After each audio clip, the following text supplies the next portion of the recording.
When we return to our planet, the High Court may well sentence you to torture.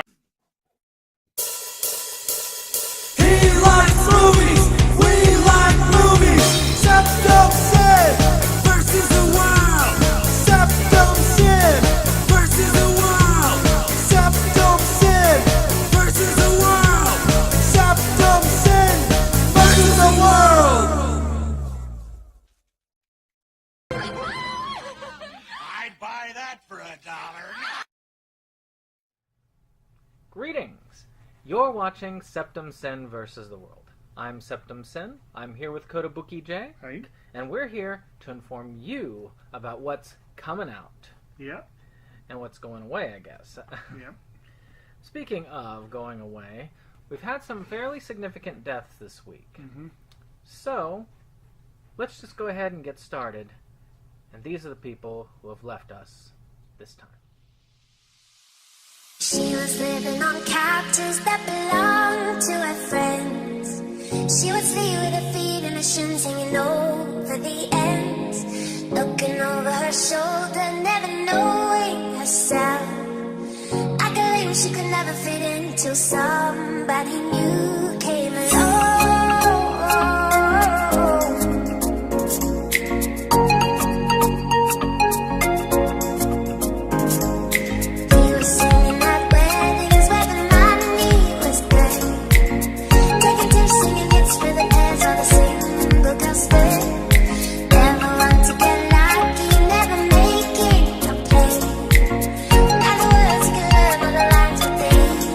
Stay too long.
know that there were several significant deaths this week. The big one, why not just start off with the big one? Right. Because he's not related to the entertainment. Well, I guess in a way. In a way, he was a big presence in television and media, and And most people here in our viewing audience probably already know. But Senator John McCain passed away today at age 81 of... Well, earlier this week. Oh, sorry. Yeah. Earlier this week of glioblastoma. I think that's right. Yeah, I think that's right. Yeah, something like that. I'm not a medical person, so I'm in the field. A lot of those cancers end in oma or stoma or whatever it is. It's a type of brain cancer. I think it was the same one or a similar one to what Ted Kennedy. It was it was something at the head that killed Actually, John Kennedy, since you went ahead and mentioned that, what I'm just going to throw this out is this can go under the file of news of the weird. But did you know that not only they died of the same thing, but they died on the same date? Wow.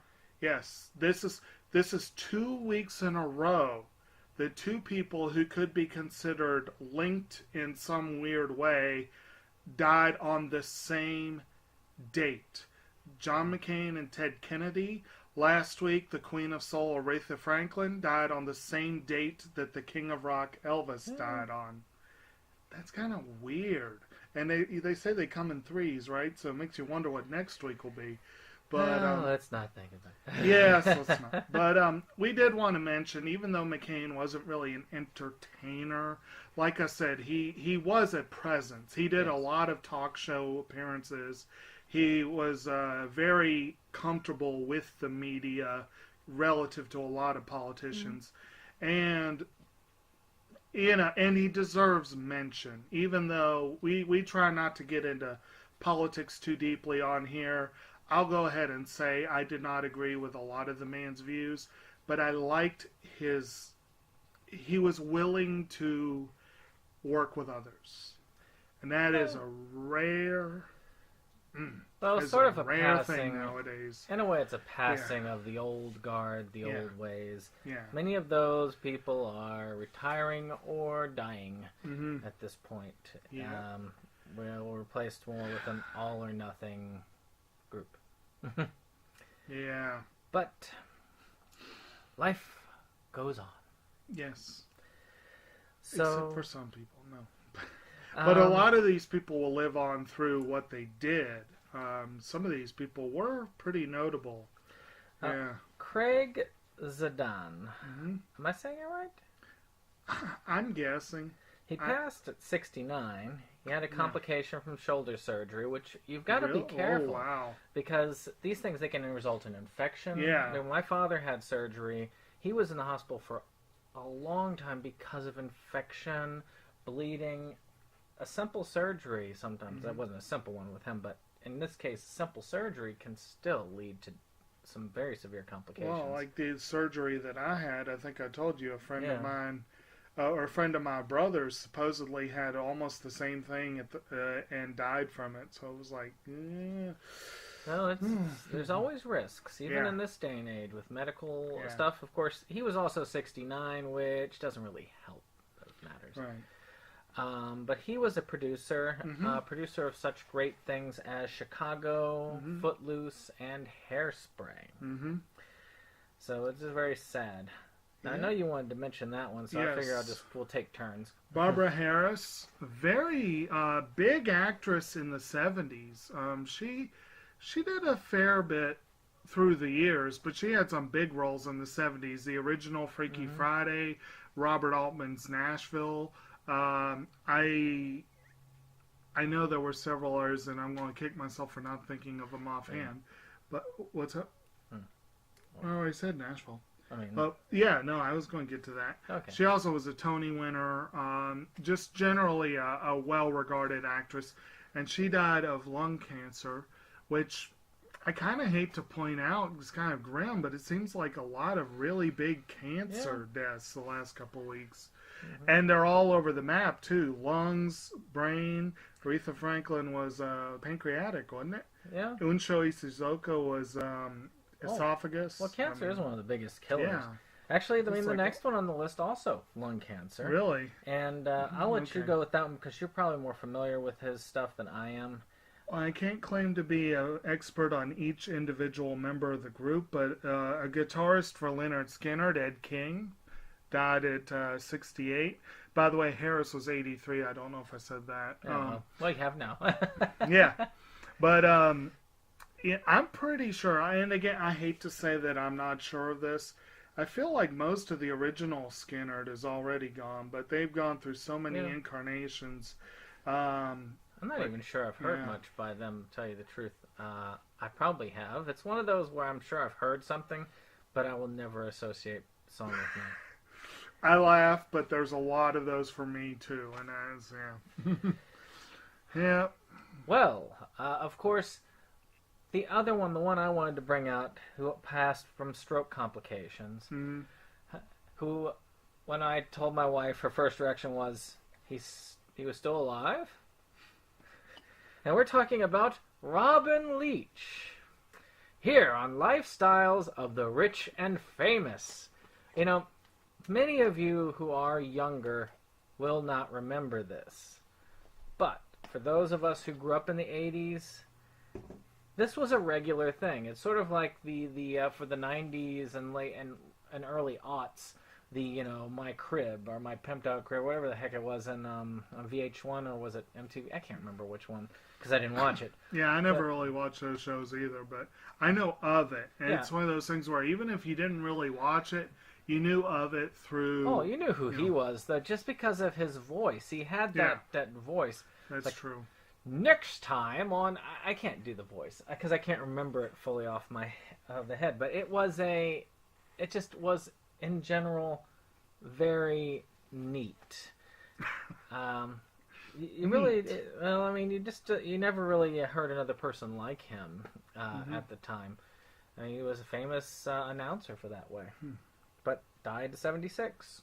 And I know you wanted to mention one sort of as an honorable. Yeah, it felt weird to me, because y'all are probably going to watch this and go, why didn't you mention Neil Simon? But he has a regimented, we go through a certain period of time so that we don't necessarily miss people. But I did want to at least mention that, yes, the day after John McCain, we heard Neil Simon died. And that's a huge name in entertainment. So we'll have more to say on him next week. Yeah, we'll talk about it more next week. But definitely, if you're wondering why you didn't see him in the slideshow or anything, you'll see him next week. All right. So, here is what's going to come to theaters soon. Here you go.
off by saying you'll see some old movies on here because Marvel is celebrating their 10th. The Marvel Studios is. So you're seeing a lot of re-releases in theaters. Well, some theaters near you. I believe it's like Captain America Civil War, Iron Man, Incredible Hulk. When was Iron Man? Was it a July release? I don't remember. I know Incredible Hulk was theoretically the first. No, it came after Iron Man, but they both came out in 2008. It was because I remember they were spaced out. It was The Dark Knight followed by, which wasn't Marvel, but it was like Iron Man was in the wake of The Dark Knight, and then Incredible Hulk came after that. Was Hulk a part of that universe, or was that just a trial? Hulk was, I think, kind of disowned by almost everyone. But Hulk is a whole different thing. That was Hulk. One of the reasons why Hulk has had such a torturous history in the movies is because Universal co-owns the rights and won't let them go. And they have tried a couple times to float a Hulk movie. And I want to say that Disney bought up Marvel, got involved right around when Avengers came out, right? So at first it was Marvel and Universal together, and they managed to get a Hulk movie out, but for various reasons it didn't end up catching steam. I mean, Universal had the rights for Spider-Man for a while. I mean, it might have been way back in the day. For a long time, the Universal Studios logo had Spider-Man on it for a while. Because he would just remember that. Of course, that was back in the 90s. So I was going to say, I don't even remember that. But well, what have you got on? As far as the movies? Yeah, like I said, I figured we'd just go back and forth. Yeah, because like you said, I mean, let's be honest, this week is a straight up dumping ground. There's not much coming out that's good, but there's a lot of old stuff getting a 1 or 2 or several days showing that we can enjoy, some blasts from the past. And the one that I wanted to head up, since I know it better than he does, I guess, apparently, there's a Fathom event screening of the movie Rudy, which stars Sean Astin as Rudy Rudiger, a somewhat undersized individual who made it his I am bound and determined, I'm going to play football for the University of Notre Dame. And everyone said, no, give it up, Rudy, give it up. No, it'll never happen. So it's a real good kind of underdog trying to reach their dreams and reach their goals movie. And the real Rudy does show up near the end in a crowd scene. But Sean Astin gives a really good performance. And it's a good movie. It's a lot of fun. I probably won't go out to the theaters to see it, but if you've never seen it, this would be a good one to go see, you know? So, I do have one more I thought was interesting, which is a documentary called Active Measures, which is a documentary on Putin. Despite where you fall, whether you are on one side and admire the man, or on the other side and despise him, he is a very significant figure. So it might be worth a watch. Again, I doubt I'll get out to see a documentary in the theaters, but you never know. I might have a lazy it happens. day. So, in fact, one's coming up soon. That oh, that one was your only one, was notable? Yeah, that was the only one I was going to talk about, yeah. All right, well then, we're off with that. Let's go to the DVD and home video release. Boy, home video, there's something we don't talk about. That's a phrase not used often. Yeah, you're talking about people not remembering stuff. They'll be, what do you mean home video? So, here is what's coming to a video store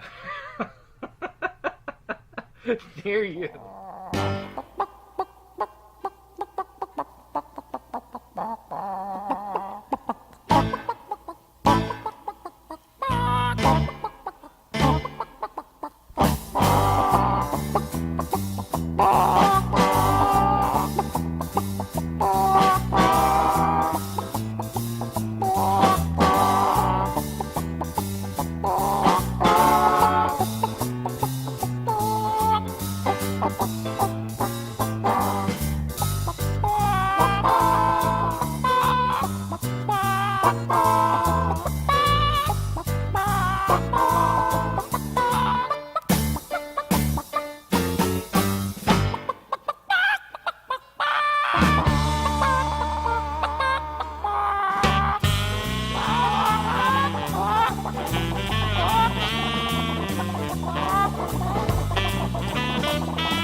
Alright, I'll let you lead off this time. Back in the Ron. day, Redbox was called Video Stores.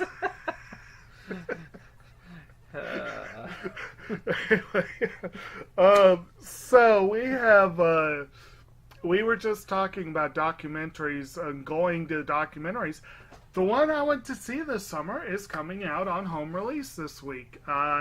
And that, of course, is the Mr. Rogers documentary, Won't You Be My Neighbor?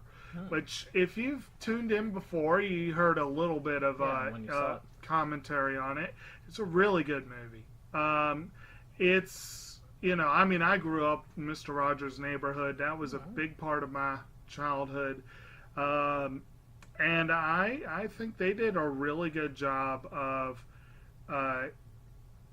one, kind of honoring the guy's legacy, but also just, it was a very informative about the history of television, particularly public television. And it was just a real interest, and it was entertaining, you know, which is always a plus for a documentary. So definitely I would recommend checking that out if you haven't already. What do you think are its Oscar chances? I think decent. I mean, it's been popular. I saw, actually, this could have gone in the news items, but I'll go ahead and mention it. I saw something this week that apparently, if you're talking about a subgroup of documentaries called biodocs, you know, where the biography documentaries, it is the highest grossing biodoc ever released. It's up to, I think it's at 25 million, which is good for a documentary. And based on the buzz I've heard so far, that one and RBG seem to have the most buzz so far for the year, from what I've heard. Well, it'll be interesting. Yeah. I mean, to me, I hope it's not a Netflix release. Just because I'm saying I hope that the winner is not a Netflix release. Yeah. Because I'm sick and tired of these Netflix releases that will never come out on a home media. Yeah.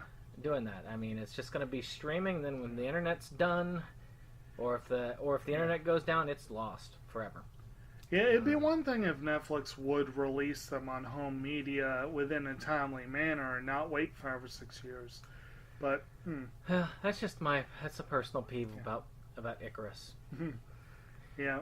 Well, also one that when we saw Incredibles 2, my wife and her friend went to see at the same time, and that's Hereditary.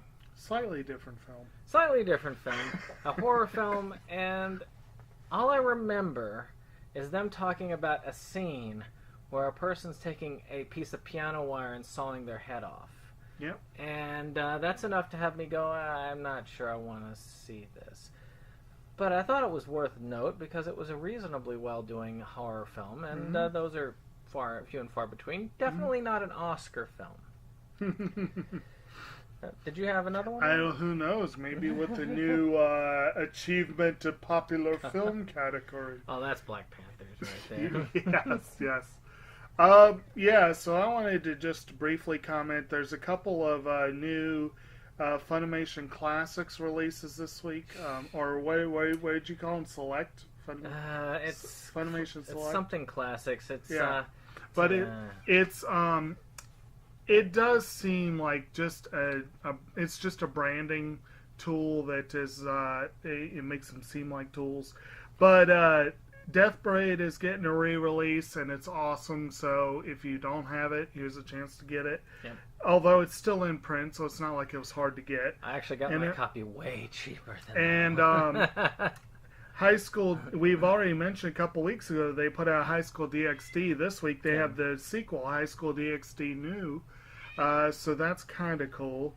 And then, of course, we have more Gundam this week. Well, see, I don't like the classics. Yeah. I think that it's a terrible substitute for the save. Yeah. The save, they had that ugly, garish thing, but they truly were, and they advertised the classics as, you can get these as a cheap new price. They're $40 a set.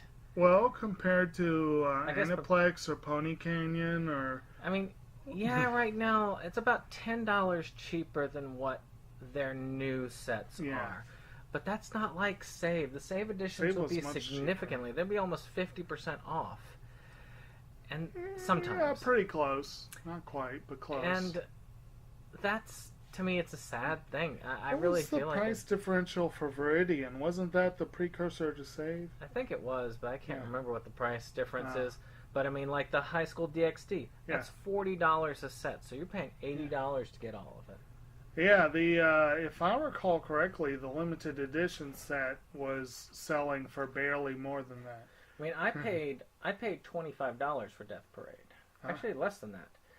And they're trying to say, oh, well, our set's a cheaper one. It's $40. Yeah. Because I always know $40 is definitely cheaper than $20, $25. Well, you got it on sale. Yeah. Just like still. I did. But yeah, the standard edition was going for roughly $40. When you market it as a cheaper alternative, it's like that price that says, sale today, and it's like $1 off. I mean, it's like, yeah, not really. Yeah. Last thing I wanted to note is Glass Mask, which the more recent series got half a release. Yeah. They are releasing the original series, 22 of the 23 episodes. What I want to know is what happened with that 23rd episode. I looked it up on Anime News Network. 23 episodes. I looked it up on the Right Stuff page. 22 episodes. Is one of them a recap or an OVA? That's a good question, but Anime News Network would usually mark it if it's an OVA. It depends on the series. Sometimes, usually they do, but every now and then the count will be off. I need to do a little bit more research to make sure I'm getting a complete package here. It looks good. Don't get it on Amazon. They want $100 for it. Who's releasing it again? I don't know who's releasing it. I can't remember. Those of you who are watching, you'll see the picture, so you'll know who's releasing it. You'll know. But it's nowhere near as expensive on Right Stuff. So that's where I'll be getting it from. All right. Well, you have any more? No, not on that. All right. So last one. Yes, we're adding a new one, and that's a game category. Cool. The reason why we're adding a game category is I'm thinking to myself, we've talked about all these forms of art, and we brought games into this. So I thought, let's go ahead and add game releases. It's going to be a shorter run through for the most part because games don't release in huge batches most of the time. It's going to be a little bit longer this time because we're covering 2 weeks worth of releases to catch us up to the 1 week ahead schedule. And you're going to take a look at those releases.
So one of the things, I'm going to lead off with one, and then I will... Actually, you had one you actually were interested in talking about.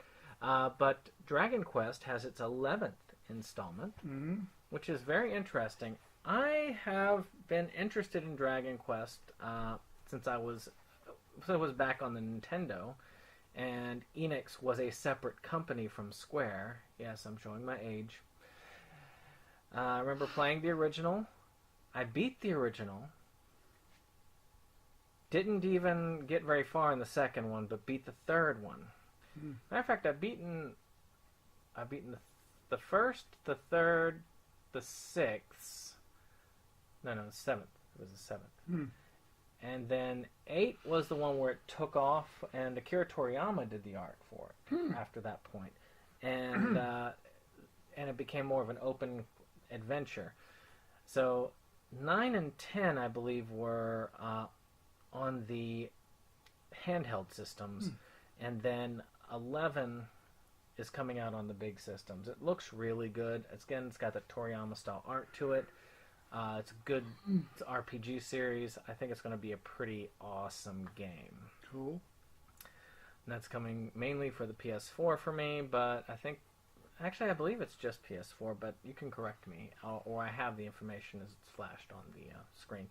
PC releases, they don't have the PC boxes, but a lot of these are getting PC releases too.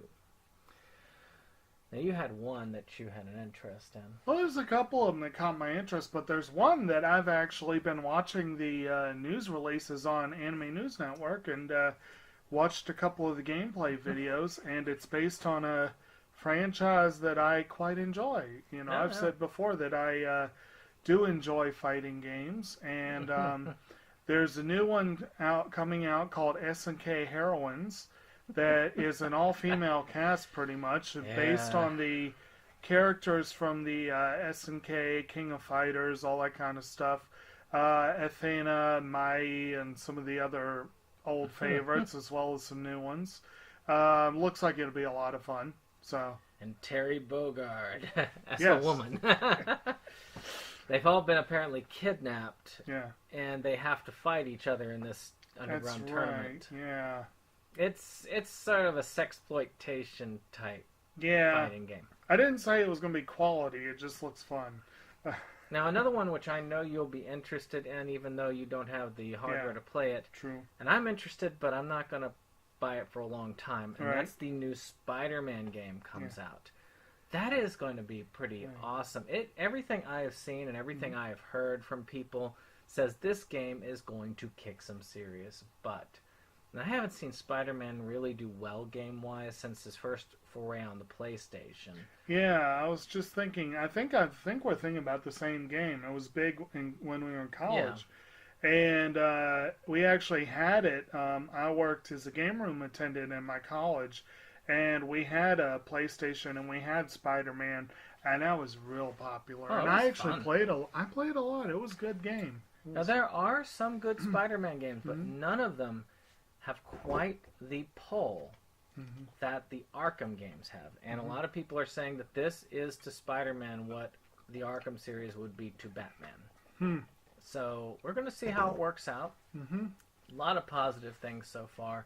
Cool. And I can't wait to hear these reviews come in. And then after a year or so, when it comes down in price and every bug is worked out and all the DLC is done, I'll get the complete edition. That'll be a year? A year or 2 years. It's hard to say. Final Fantasy's still, 15 is still releasing DLC.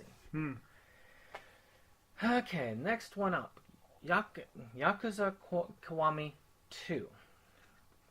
Now, oddly enough, I haven't played a lot of the Yakuza games. But they're very interesting games if you like games like Grand Theft Auto. There was one game I really loved called Sleeping Dogs. It's sort of the Grand Theft Auto and Kiwami or Yakuza type game combined, where you have a lot of fluid martial arts style combat and the Grand Theft Auto theft mechanics. The Kiwami fighting system is much better than, actually not just Kiwami, but the Yakuza fighting system is much better than the GTA fighting system. And these games do look beautiful. I actually have 2 pre-ordered, which is sad because what they're doing right now is 6 is how many games have come out. 7 if you count 0. But they've said, the studio has said, we are going to remaster and re-release these games on the PlayStation 4 so that you can eventually play all 6 of them on that. Some of the later ones came out for PlayStation 3, but the earlier ones started out on PlayStation 2, and they're expensive as heck. So this will give me 0, 1, and 2. I don't really have the 6th one yet, though I will plan on looking at it. I'm very interested, so it looks like a lot of fun. My last one that I have an interest in is called Donut County. Yes. It looks really cool. Basically, you've heard of Katamari, right? About which? Katamari. The I one think where you so. roll the ball and you collect all the objects on the ball. Sure. It's a very weird game. Sounds like it. But this one's sort of like you take a hole and you're supposed to suck everything up into the hole. And as you get through different items, the hole gets bigger. And it looks really fun. It looks cute. I think that it will be an entertaining game. Do you have anything else that you wanted to bring up? Or? As far as the game releases now, I do say anything called Donut County, I'm interested just on principle. Oh. Donuts. Donuts. Well, with that being said, unless you have anything else for our... I think we are good on this one, I think. So, I hope you enjoyed. Let us know in the comments what you think. Do you think we should be adding other things? Do you think we need to take away some things? Let us know in the comments. You know, I had actually, and I don't know if you recall from the video last week, I put a little shout out for the Sharknado movie. I was kind of wondering if we should do one for TV. That's very possible. So let us know if you want us to do that. If you don't, then we won't, you know. So, I will see you on the next one. Hi. Goodbye.